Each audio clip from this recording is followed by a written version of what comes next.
Herkese merhaba, kanalıma hoş geldiniz. Şu bereyi bugün örmek istiyorum. Çok kolay bir model. Şu kar topunun aksoftuyla pomponuna kadar çıkıyor.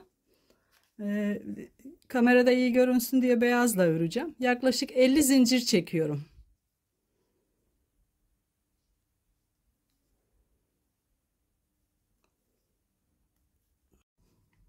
İstenilen uzunlukta zincir çektikten sonra hemen ikinci zincire 10 tane sık iğne yapıyorum.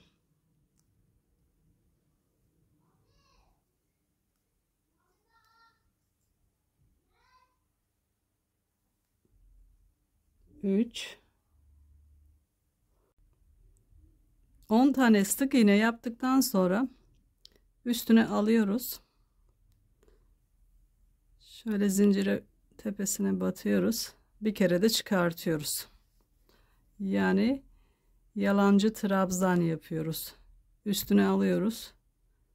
Batıyoruz. 3 tane ip var. Şu bir kere de çıkartıyoruz. Bütün zincirin üstünü bu şekilde dolduruyoruz.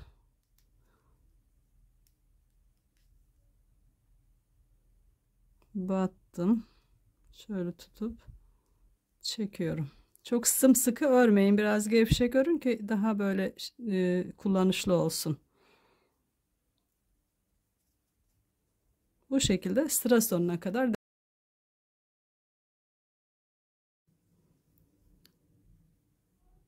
son zincirimizin boşluğuna da bir tane yalancı trabzan yapıyorum. 2 tane zincir çekiyorum.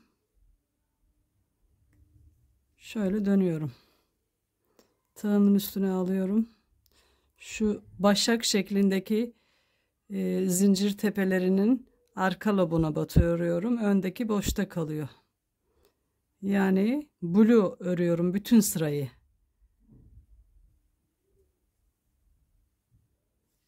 Şu görüntüyü verebilmek için. Şimdi şöyle bir iki tane ipi var. Şu arkadakini alıyorum. Öndeki duruyor. Sadece arkadakini takıyorum. Bir kere de çıkartıyorum. Üstüne alıyorum. Sadece arkadakine batırıyorum. Bir kere de çıkartıyorum.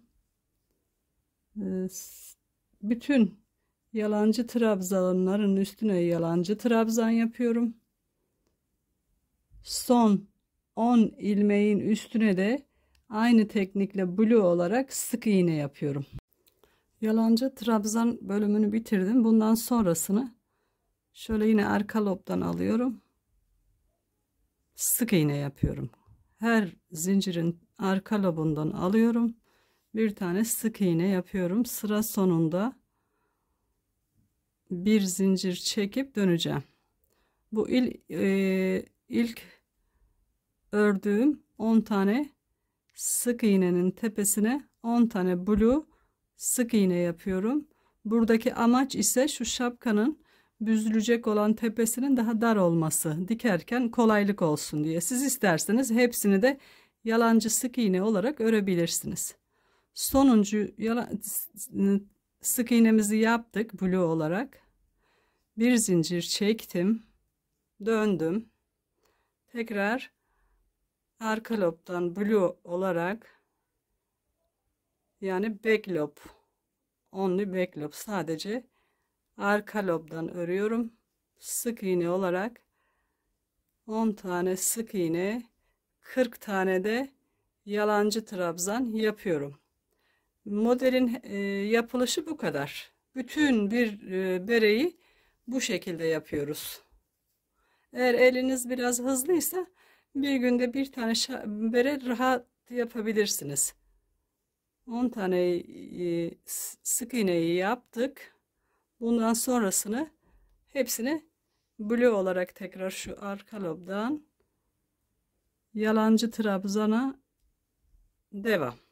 Sıra sonuna kadar. Sıra sonunda 2 zincir çekip dönüp tekrar aynı modeli yapacağız. Örüp geliyorum. Beremizin son sırasına geldik. Bir zincir çektim, döndüm. 10 tane sık iğne yapacağım.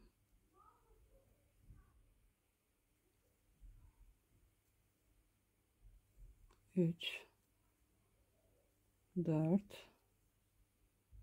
5,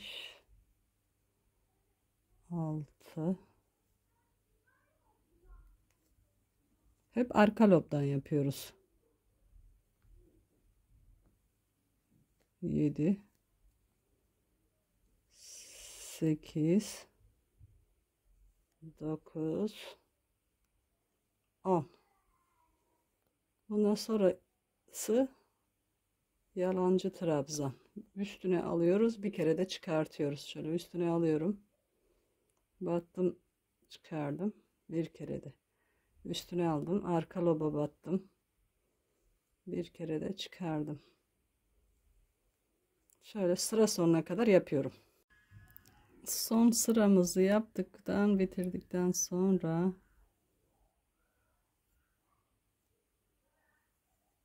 düzgün bir şekilde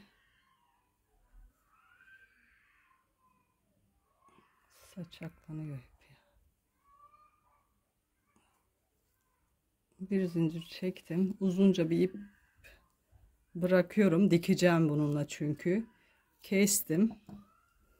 Şöyle çıkardım. Uzun bıraktığım ipime iğnemi taktım. Beremi tam olarak ortadan ikiye katladım. Şuradan iğnemi bir bu taraftan bir de bu taraftan alarak dikeceğim. Şeye dikkat edeceğim. Şu tırtıkların benzerini, aynısını oluşturalım ki dikişimiz belli olmasın. Ne yapıyoruz? Şuradan direkt geçiriyoruz. Şunun da bu kısmından. Bir bu taraftan ilmek alarak dikiyoruz. Bütün ilmekleri tek tek sırayla bir kendi tarafından, bir tane karşı taraftan alarak dikiyoruz. Yani diktiğimiz yer hiç belli olmayacak şekilde olmalı.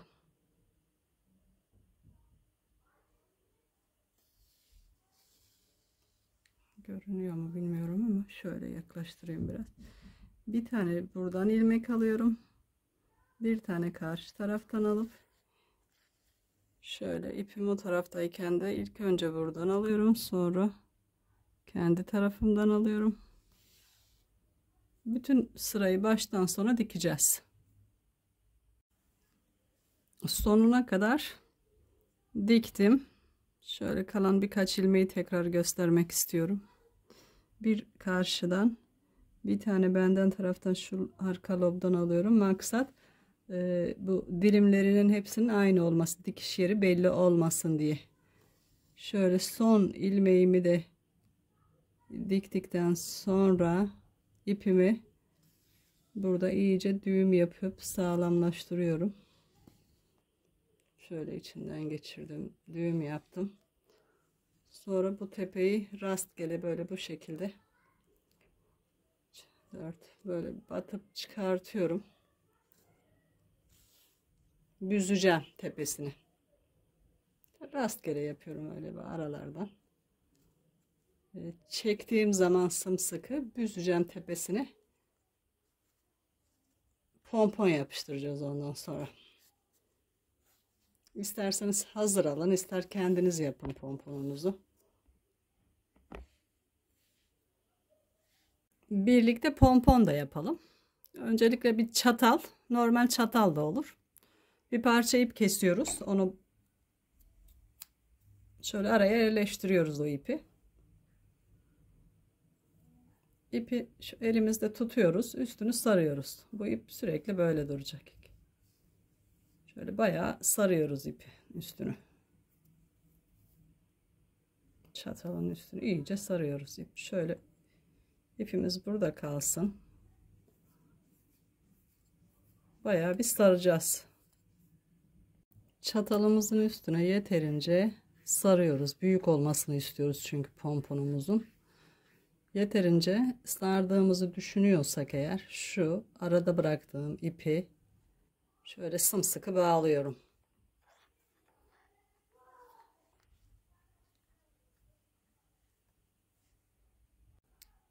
Düğümümü iyice sıkılaştırdıktan sonra çataldan çıkartıyorum.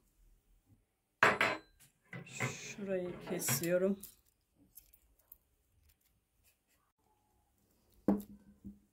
Çıkardıktan sonra şu bağladığım iplerimi bir kere elimden hiç bırakmıyorum. Onlarla dikeceğim aynı zamanda. Onlar benim pomponumu oluşturacak. İpleri kesiyorum bu şekilde.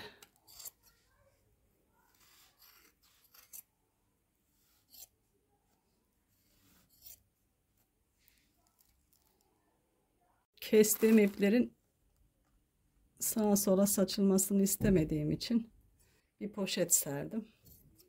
Şimdi bunu güzelce bu şekilde tıraşlayacağım. Böyle sardıklarımın hepsini kesmem gerekiyor ki pomponum böyle tok ve güzel dolu dolu dursun diye. Bir güzel tıraşlıyoruz iyice. Bu fazla uzun olanları arada kesiyoruz ki eşit dursun diye. Ne kadar böyle düzgün kesersek, eşitlersek o kadar düzgün olur.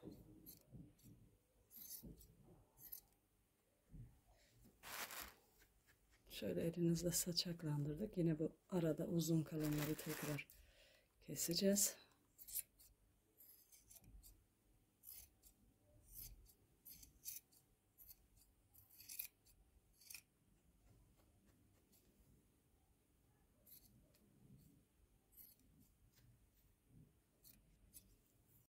Pomponumuz da bittiğine göre şapkamızın düz tarafına, şu tam tepesine pomponumu yerleştiriyorum.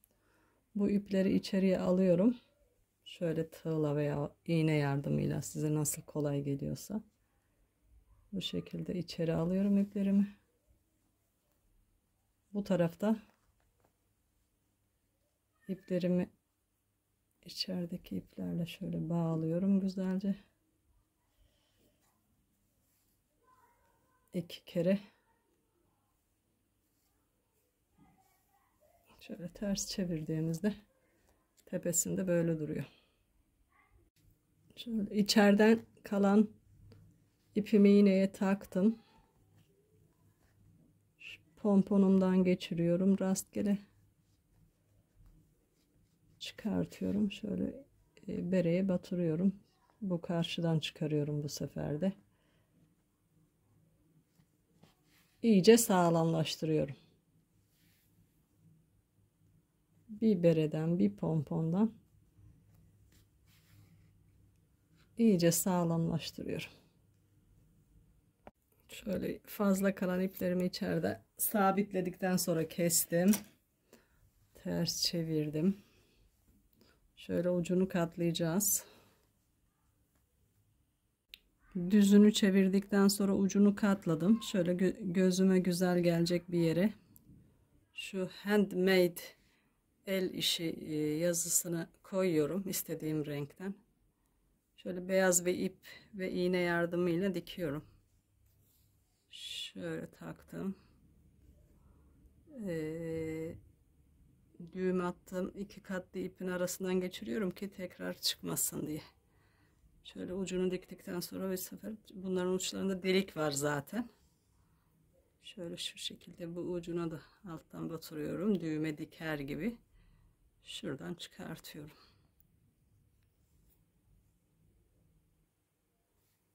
Arkadan sabitledikten sonra düğüm atıp kesiyorum. Ondan sonra ipimi.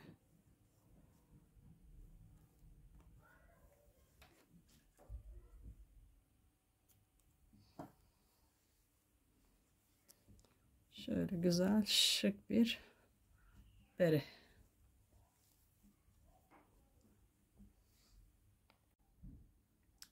Beremiz bitti. Pomponunu da taktık. İsterseniz hazır pompon da kullanabilirsiniz.